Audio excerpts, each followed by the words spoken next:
আসসালামু আলাইকুম কায়েস। আজ মানুষের প্রতি অন্যরকম একটা ভাব সৃষ্টি হয়ে গেছে। এটার কারণ শুধু আমরা মানুষেরাই এই কারণ কারো প্রতি কেউ বিশ্বাস রাখতে পারতেছি না। কেন? আমরা নিজেরাই যে বিশ্বাসের মর্যাদা ধরে রাখতে পারতেছি না। কেউ যদি আমাকে বিশ্বাস করে কোনো কিছু দিল, আমি সেই জিনিসটা রাখতে পারতেছি না। এটার জন্য দায়ী কে? আমরা নিজেরাই।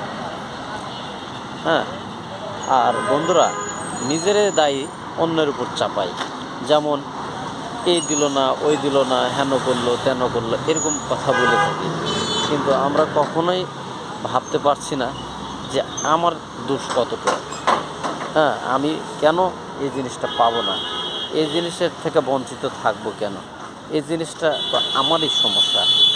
আমি অন্যকে কেন দোষ দিব? আমরা নিজেরাই নিজেদের ভারপ্রাপ্ত জিনিসটা হারিয়ে ফেলেছি ভাই।